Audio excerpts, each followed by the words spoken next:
Hello, Sam McNally here at FloGrappling studio. This is my gym here in Dublin, and we are shooting some footage in preparation for the ADCC trials. All I've been doing really is just training. Okay. Every day, multiple times a day. And that's about it. I have the gym and stuff, but I only teach a handful of classes at the moment because I'm mostly focused on just trying to maximize my training. So yeah, that's mostly it. Not a lot of people in Ireland speak Irish. Like all the road signs, you see them and stuff, they're still in Irish, but not a lot of people. So I try and keep it alive a little bit by keeping a bit of Irish going on. And when we were opening the gym, we were trying to figure out a name that would be something kind of unique and different, and not just like, you know, the usual jiu-jitsu school X, Y, Z. So yeah, I thought brew grappling studio, so like pressure in Irish is a good term. And I like to pressure pass. So, but a lot of people don't even know that I have a gym. They're like, "What, you have a gym?" But yeah, when now, so like it's a camp because it's the trials, and then there's going to be Nogi Europeans and then Nogi Worlds. The way the camp is structured is that this camp is a 6-week camp, and I also have to cut weight for it as well. But usually for like the main big tournaments, it's an 8-week camp. But pretty much on Monday, I do 3 sessions. Train in the morning, I lift weights in between, and then I train in the evening. Tuesday, I do 2 sessions, train in the morning, train in the evening. Wednesday, I only lift weights, I don't roll. Sometimes I'll drill. Thursday, train in the morning, train in the evening. Friday, train in the morning, train in the evening. And I pretty much roll hard in every session. Obviously, it changes throughout the week. So like say, for example, the hardest day is Thursday, and then the lightest day is either Friday or Monday, depending on the time of the week. And then the time of the camp, the intensity and the volume change. So the further out from the tournament, the higher the volume usually, and then as you get closer, the volume decreases, but the intensity goes up. And I find that style of training over time actually gives me the ability to train at a higher capacity, which is kind of interesting when you think about it, because if you imagine that the more time, it's kind of like long distance running or something, that you know you can make these incremental gains in your training capacity over time if you keep putting in a system of work. So that's the way I do it now, and yeah, I feel great. I've honestly never trained this much in my life until after kind of the last year or two, being like, okay, now I'm unequivocally a professional athlete and there's no reason to do anything else. For most of the time when I was training throughout the color belts and stuff, I didn't really have like world class or people that I realized were world class around me. It was always just that we were collectively, the people I trained would be figuring it out together as we went on, you know. But then over time, as I've started to meet more people and started to get more opportunities to train in different places, you get to see how a lot of other higher level athletes train. But then in last year, when I went to Essential for this summer, and I got to sit down and see the training get planned, and then see the coaching work of not just JT but the other coaches as well, and then see how everything is structured in a professional way that's actually scientific, like this education behind it, that makes a big difference. It was funny, after I qualified for the tournament, I was planning on going to Texas. This is a funny story. So I was planning on going to Texas because there's obviously a lot of no-gi gyms there. And when I was at Gi Worlds 2022, I was talking to my friend, and he was like, "Where are you going to go?" And I was like, "Maybe I'll go to Texas and find one of the gyms there or something." And he's like, "Why don't you go train with John Danner?" And I was like, "Yeah, that might be an option." And then he goes, he's actually walking by. So as he was walking by, I turned around and I was like, "Hey, can I come train with you?" And he was like, "Yeah, of course." And I said, "Do you have anyone doing under 66 in the ADCC?" And he said, "No." No, sorry, he said, "No, but maybe Gary, if he makes the weight." And I thought to myself, he's not going to make the weight. So I fully planned to go, and I got on to one of my other friends, and I said to him, "Do you want to come with me to Texas and we'll go train?" And he was like, "Yeah." Then a couple weeks later, it was announced that Gary was in for 66.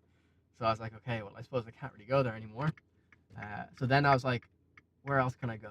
I was like, well, maybe I could still go. Well, I couldn't really go to anywhere in Texas then because all the other gyms had competitors. So I was like, maybe I'll go to New York because there's more gyms in New York. And then at the same time, some guy messaged me on Instagram saying he was running a camp in Cyprus where JT was teaching. And he was like, he just wanted to help out, just help me out because I was doing the tournament. So he said if I wanted to come, he would sort everything out if I just got to Cyprus.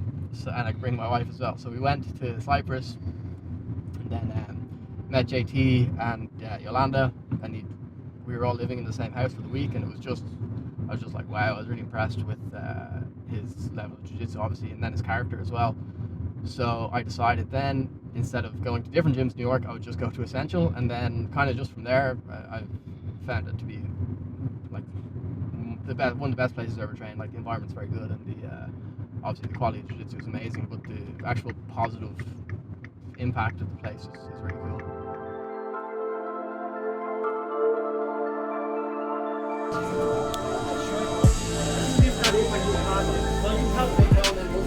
Yeah, those are not crap. Get big picture. Back up. Emily's going to do sleep single each side of me, yeah? Sitting on her hip facing outwards. I'm going to step across as I step across. Once my knee looks facing this way to facing directly back. Lars, Aaron, Alex, you guys are over there. Column, you're in that group as well. The first set of women around is going to be that the person in the middle will stay in the middle as long as they finish every minute on top, okay? So someone comes from the wall, you start standing on the person in the middle. Liam has to get me down any way that he can. He can try wrestle with me, he can try and pull guard, he can do whatever he wants. He's got to try and put me on my back. If he puts me on my back, he's going to be the winner if he stays on.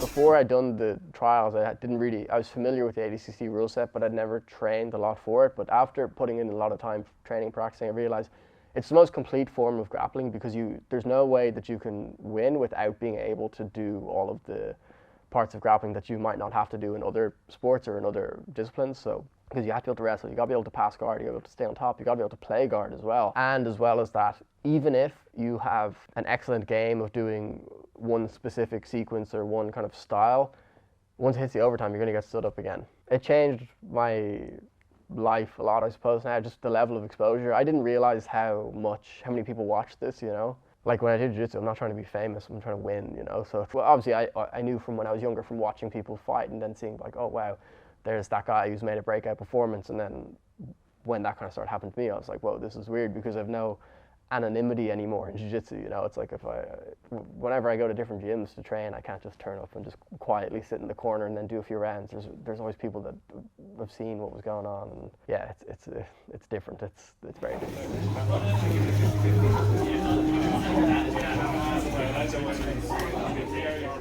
I would say that I'm relative to other people, I think I'm better at no-gi, but I love training in the gi as well. I think it's it's just a cool little part of jiu-jitsu that's like a very specific game. I like that, but yeah, I'm probably a little bit better at no-gi. Yeah, learning to wrestle was a big part, and just being able to wrestle specifically for the ADCC rules, that matters a lot because you have to be able to defend your back, and you have to be able to obviously wrestle to someone else's back, and you have to be able to shoot and pick up the leg and be able to use that to pull guard and stuff as well. So that was a big change. But then obviously the rules are different as well because of the way the points work. So having to figure that out was a little bit complicated because of the way the strategy works. But I think I have a good understanding of it now, that just to be able to tailor my specific strengths to how the points work, I think I have a good understanding of that now. Well, I feel like my guard is super aggressive, so setting up the matches so that I'm able to play guard most effectively is a big part of what I do when I'm fighting. But also because of the time, the way that there's no points for a certain time and then there is points, and then the length of the matches. Obviously in the ADCC you can fight for 15 minutes. In the last ADCC I did, in the second round, it was decision, so I fought for 15 minutes, and then you have to wrestle for the last part of the match regardless. Being able to set it up so that as you're fighting, that you're basically able to be optimally set up in terms of how much energy you've used to still be able to wrestle in the overtime and win is a big part of how to fight. So, you know, that informs, say, like, how I'm going to pass the guard and what positions I'm going to play when I'm passing the guard and what I'm going to do when there's a lot of movement and what I'm going to do when it's static, so they can make it so that the person who I'm fighting is expending as much energy as possible while I'm still conserving and being efficient while attacking submissions at the same time and progressing positions. So you don't get that in any other style, really. You know, that's very specific to just the ADCC, but I think that's the best because that's the most well-rounded form of grappling.